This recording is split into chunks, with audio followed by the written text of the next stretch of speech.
कि आप किस तरह से फिर इसको आप कवर करते हैं, क्या आपका कॉन्फिडेंस रहता है और किस तरह से अब आपका दिल्ली में प्रदर्शन रहने वाला है। अब ज्योति मैम भी हमारे साथ जुड़ चुकी हैं। मैम, कल बहुत सारे प्रिडिक्शंस हमने किए थे और उसमें से कुछ प्रिडिक्शंस ठीक भी हुए और कुछ गलत भी हुए। पहले तो बहुत बहुत मुबारकबाद भाई, पहला टेस्ट मुकाबला हमने बॉर्डर गावस्कर सीरीज का जीत लिया। और बड़ी बात यह है कि देखिए अब जो वर्ल्ड टेस्ट टूर्नामेंट है उसमें भी हमारे एक धाक जो है वो जमती हुई नजर आ रही है और ये वर्ल्ड रैंकिंग के लिए भी बहुत ज्यादा जरूरी था आज का मुकाबला जीतना। अब अगला और उससे अगला मुकाबला भी जीत जाए तो फिर कहने क्या, सोने पे सुहागा। सोने पे सुहागा।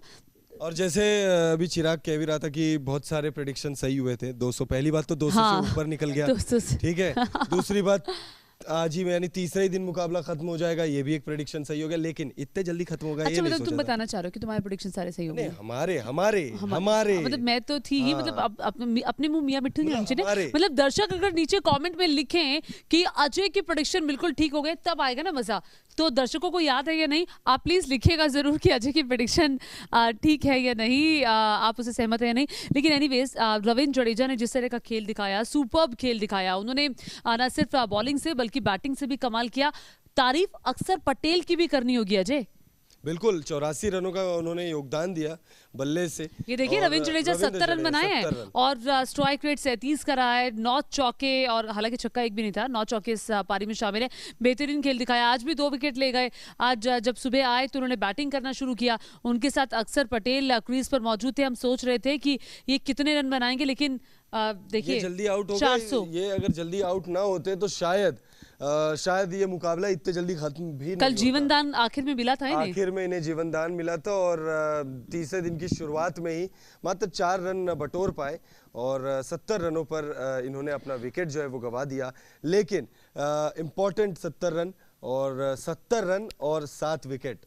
तो चिराग, हमारे दर्शकों से पहले हम अपील कर देते हैं, आप हमें जरूर बताएं कि आपके लिए जीत का हीरो कौन है। हीरोज तो देखिए बहुत सारे होंगे, रविंद्र जडेजा ने जैसी पारी खेली, रोहित शर्मा ने अच्छी पारी खेली और नींव को रोहित शर्मा ने ही दरअसल मजबूत किया। अगर वो नींव मजबूत नहीं होती ओपनिंग से तो फिर एक दबाव, एक प्रेशर जरूर आ जाता है चिराग। बिल्कुल प्रेशर आ जाता है। रोहित शर्मा, इंपॉर्टेंट ये है कि पहली ही पारी में उन्होंने ऐसी पारी खेल दी है कि हमारे लिए थोड़ा सिक्योर सा लग रहा है आगे आने वाले 3 मुकाबले भी। और क्योंकि आप पारी से ये मुकाबला जीते हैं तो आपने ऑस्ट्रेलिया को पहले ही ये चीज दिखा दी है कि आपको पूरी सीरीज में क्या चीज मिलने वाली है। तो ट्रेलर ही अगर ऐसा है तो पिक्चर कैसी होगी, इस चीज का अंदाजा हम लोग लगा सकते हैं। वो भौकाल रहेगा, हमारी स्पिन का अजय वो भौकाल रहेगा। पहले से कहा जा रहा था कि ऑस्ट्रेलियाई टीम आ रही है, ऑस्ट्रेलियाई टीम के लिए भारतीय जो स्पिनर्स है वो एक हवा है। फिर उनकी तरफ से एक आधा बयान नहीं कोई हवा नहीं है, हम तो खेल लेते हैं टाइप्स करके। तो ये हवा एक्चुअली हवा है। अब तो वो और ज्यादा डर गए होंगे। बिल्कुल ऑस्ट्रेलियाई टीम अभी इस समय और ज्यादा डर गई होगी। और हालांकि जो दूसरा टेस्ट मुकाबला है उस मुकाबले में ऑस्ट्रेलियाई टीम के लिए कुछ अच्छी खबरें भी है। जैसे मिचेल स्टार्क खेलेंगे दूसरा टेस्ट मुकाबला, जॉश हेजलवुड भी खेल सकते हैं और कैमरन ग्रीन भी खेल सकते हैं दूसरा टेस्ट मुकाबला। तो मुझे लग रहा है ना ऑस्ट्रेलियन मीडिया की तरफ से एक बयान तो आएगा कि ये मुकाबला आपने इसलिए जीता क्योंकि हमारे पास हेजलवुड भी नहीं थे, नहीं वो ये भी बोल सकते हैं आपने ये मुकाबला इसलिए जीता है कि बॉल टेम्परिंग हुई है। उसको कैसे भूल गए?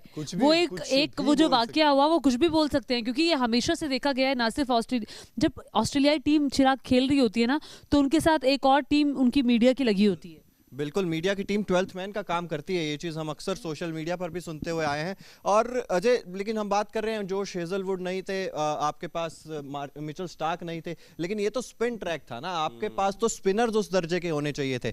हमने पूरी इस इनिंग्स में देखा है जब भारतीय टीम बल्लेबाजी कर रही थी, अगर आपके पास एस्टन एगर होते तो आप इस मुकाबले का रुख बदल सकते थे। लेकिन आपने क्या प्लेइंग 11 ठीक चुनी? आपने एस्टन एगर को क्यों नहीं खिलाया जब आपको पता था कि राइट साइड में रफ स्पॉट्स बने हुए हैं? लेकिन नेथन लायन अगर एस्टन एगर को खिलाते तो फिर टॉड मर्फी को नहीं खिलाते, और नेथन लायन ने तो वैसे भी अच्छा तो ये गड्ढा खुद ही खोदा था ना उन्होंने। ये गड्ढा जो है वो खुद ही खोदा गया है ऑस्ट्रेलिया की तरफ से और अब भारतीय टीम ने उसका फायदा उठा लिया। और पिच तो दोनों टीमों को एक साथ ही देखने को मिलती है ना। पिच तो दोनों टीमों को, हाँ ठीक है, आप एशिया में खेल रहे हो, आप भारत में खेल रहे हो, भारत को ज्यादा फायदा मिलेगा जब भारतीय टीम ऑस्ट्रेलिया आके खेलेगी, आपको ज्यादा फायदा मिलेगा। ये तो देखिए हर टीम के साथ होता है, तो इस चीज का बहाना तो आप नहीं बना सकते। मोहम्मद शमी, लेकिन मोहम्मद शमी की तारीफ करनी पड़ेगी। मोहम्मद शमी ने बैटिंग में 37 विराट कोहली केएल राहुल, चेतेश्वर हाँ। पुजारा और राहुल द्रविड़ का रिकॉर्ड तोड़ दिया 37 रन बना लिए उन्होंने और विकेट भी उन्होंने छक्कों छक्कों के मामले में। मतलब विराट कोहली, केएल राहुल, चेतेश्वर पुजारा, राहुल द्रविड़, इन सबसे ज्यादा छक्के हो चुके हैं अब मोहम्मद शमी के टेस्ट क्रिकेट में। और दूसरी बात ये है कि भाई उन्होंने बहुत इंपॉर्टेंट विकेट लिया था। और एक और बात जो मैं केएल राहुल के बारे में, जो कि केएल राहुल सामने आ गए हैं, भाई अब तो सुधर जाओ, अब तो रन बनाओ, अब तो बल्ले से रन बनाओ। पीरियड में है नोटिस बीसीसीआई ने नोटिस पीरियड दे दिया इनको। बीसीसीआई का नोटिस पीरियड वाकई नोटिस पीरियड होगा, वाकई नोटिस पीरियड पे है बीसीसीआई। वरना देखिए बीसीसीआई के पास तो आगे भी खिलाड़ी लाइन में लगे हुए हैं ना। एक रेज्यूमे बीसीसीआई को आया है, ये देखिए केएस भरत, 1 महीने में 5 शतक का उनका ट्रैक रिकॉर्ड है। हाँ, शुभमन गिल ने 1 महीने में 5 शतक भाई, और उसके ऊपर आप केएल राहुल को तरजीह दे रहे थे। ये वाकई में ये सोच से परे जाता है। और वैसे भी जिस नोटिस पीरियड की आप बात कह रहे हैं, मुझे लगता है नोटिस पीरियड मिलना बहुत जरूरी है, क्योंकि यहाँ देश की बात है, यहाँ आप गली का क्रिकेट नहीं खेल रहे हैं। नहीं, केएल राहुल के साथ मसला ये है ना कि ये 60-70 रन बनाकर ये 10 मैचों का रिचार्ज कर लेते हैं। तो दिल्ली में ऐसा हो सकता है कि ये रिचार्ज फिर से कर ले अपना, अगर इनके बल्ले से 60-70 रन आते हैं और वो रन्स अगर विनिंग कॉज में बहुत ज्यादा इंपॉर्टेंट हो जाते हैं, तो फिर तो केएल राहुल अपनी जगह पक्की कर लेते हैं। हमने देखा था ये शायद वही 64 रन है जिसने भारत को शायद श्रीलंका के खिलाफ वो मुकाबला जितवाया था। तो मुझे लगता है कि आप यही चीज देखेंगे। केएल राहुल ने अपना आखिरी इंटरनेशनल टेस्ट शतक जब लगाया था जी, उसके बाद से जी, केएल राहुल की कुछ पारियां हैं जी, क्रोनोलॉजी में जी, 50 रन बनाए थे उन्होंने उसके अगले ही पारी में जी। उसके बाद उन्होंने बनाए बड़ा 8 रन, चिट्ठा लेके आए हो भाई। उसके बाद बनाए 12 रन, उसके बाद बनाए 10 रन। ये 4 पारियां उनकी रही दक्षिण अफ्रीका के खिलाफ। उसके बाद बांग्लादेश के खिलाफ 4 पारियां खेली उन्होंने, 22, 23, 10 और 2, और ऑस्ट्रेलिया के खिलाफ 20। यानी हॉरिबल था, लेकिन हम यहाँ बात केएल राहुल की कर रहे हैं। तो केएल राहुल ने अब इनको रिचार्ज मुझे लग रहा है करना ही पड़ेगा, क्योंकि नहीं रिचार्ज करेंगे नहीं करेंगे तो फिर बाहर जाएंगे तो ना। सिम कार्ड जो है देखिए आउटगोइंग तो बार्ड हो ही चुका है, सिम कार्ड डिस्कनेक्ट हो जाएगा। डिस्कनेक्ट हो जाएगा, एक्सपायर भी कर देंगे वो, कभी भी वो उसको एक्सपायर भी कर देंगे बीसीसीआई। क्योंकि देखिए अब आगे आपको जो आपकी टेस्ट टीम है, ये वो टीम होनी चाहिए जो टीम आपकी वर्ल्ड चैंपियनशिप में टेस्ट के खेलने के लिए जाए। अब उसी हिसाब से तैयारी चल भी रही है, और मुझे लगता है उसी हिसाब से बीसीसीआई ने ऑस्ट्रेलिया के ही खिलाफ होगा भी, और क्योंकि और ऑस्ट्रेलिया वहां तो पे पक्का है। स्पिनर्स को मदद उतनी मिलेगी नहीं। यहाँ पे आपको स्पिनर्स को मदद मिल रही है, वो हवा स्पिनर्स के लिए बना हुआ है, लेकिन वहां पर नहीं। आप बिल्कुल ठीक कह रहे हैं, ये एक जरूर पॉइंट होगा, क्योंकि जिसकी जमीन होती है उसको तो एज मिलता ही है। बिल्कुल, जिसकी जमीन होती है उसको एज मिलता ही है। और अगर एक और स्टैट की बात करें तो 43 मुकाबले जो भारत ने घर पर खेले हैं टेस्ट मुकाबले पिछले, उनमें से 35 में भारत ने जीत दर्ज की है और सिर्फ 2 ही मुकाबले हारे हैं। और अगर पिछले 2010 से मैं बात करूं जिसमें भारतीय टीम ने 200 से ज्यादा की लीड ले ली थी, तो 2010 के बाद 11 मुकाबलों में से 11 मुकाबले भारत ने एक पारी से ज्यादा अंतर से जीते हैं। तो मतलब अगर 200 की लीड आपने ले ली तो फिर आप पारी से ही मुकाबला जीत रहे हैं। तो ये चीज दिखाता है कि भारत अपने घर में कितना ज्यादा स्ट्रांग है और अगले 3 मुकाबले ऑस्ट्रेलिया के लिए कितने ज्यादा मुश्किल होने वाले हैं।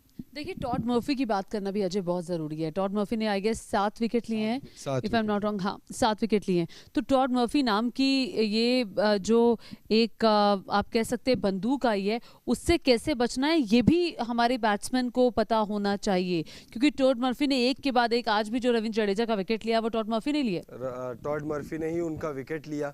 और देखिए तैयारी नेथन लायन की हो रही थी, लेकिन टॉड मर्फी ने आके काम खराब कर दिया। अभी जैसे थोड़ी देर पहले चिराग कह रहे थे कि भाई एस्टन एगर को खिलाते तो टॉड मर्फी की जगह खिलाते, मतलब टॉड मर्फी खेले ही एस्टन एगर की जगह पर है। तो ऐसा डेब्यू हो तो ऐसा एक बात का देखिए 22 साल का लड़का डेब्यू कर रहा है और एक पारी में आप 7 खिलाड़ियों को आउट करके जा रहे हैं। लेकिन एक बात का मलाल होगा उनको, 10 विकेट नहीं ले पाए पहली पारी, मतलब पहले मैच में, अपने पहले इंटरनेशनल मुकाबले में। दूसरी पारी कम है, लेकिन 10 होते, 10 इज बेटर देन 7। वो कह रहे थे ना कि ऑस्ट्रेलिया के बल्लेबाज अगर कुछ रन बना लेते और ये बताइए ना आपके यहाँ 7 किसने लिए? दोनों पारियों के मिला के 7 लिए? नहीं, मैं मजे ले रहा हूँ। ऑस्ट्रेलियन हाँ, मीडिया एलिगेशन लगा, हम मजे भी ना ले। अच्छा आप लीजिए बिल्कुल मजे लीजिए, वो हमारा हक बनता है क्योंकि हम जीते हैं। बिल्कुल जीते हैं। और देखिए 195 गेंदें ही खेली हैं ऑस्ट्रेलिया ने दूसरी पारी में, तो टॉड मर्फी के लिए तो निश्चित तौर पर ये चीज़ बुरी ही हुई है कि भाई आप 300-400 गेंदें खेलते, आप थोड़ी 10-15 रन की तो लीड देते, एक विकेट तो और ले लेने देते। लेकिन ऐसा नहीं होता है। इंडिया में जैसा कि मैंने कहा कि अगर आपके पास 200 से ज्यादा की लीड है तो फिर आपको चौथी पारी खेलने की जरूरत नहीं पड़ती है। और स्टीवन स्मिथ ने मैच के बाद बयान दिया है कि जडेजा, अक्षर पटेल और रोहित शर्मा ने जिस तरह की टेक्निक दिखाई है उस टेक्निक से हम हारे हैं। इस पिच पे किस तरह की टेक्निक चाहिए थी वो रविंद्र जडेजा, अक्षर पटेल और रोहित शर्मा ने दिखाई। ठीक है, बैटिंग टेक्निक की जाहिर तौर पे वो बात करें, और बैटिंग टेक्निक के बिना आप कोई मुकाबला जीत भी नहीं सकते। आप T20 की बात एक अलग है, उसमें टेक्निक की जरूरत नहीं है, आपको चौके छक्के आके लगाने हैं। लेकिन अब एक बार फिर से अपने दर्शकों को बता देते हैं, भारतीय टीम ने मुकाबला एक पारी 132 रन से जीत लिया है। पहली पारी में ऑस्ट्रेलिया ने टॉस जीतकर बल्लेबाजी करने का फैसला किया।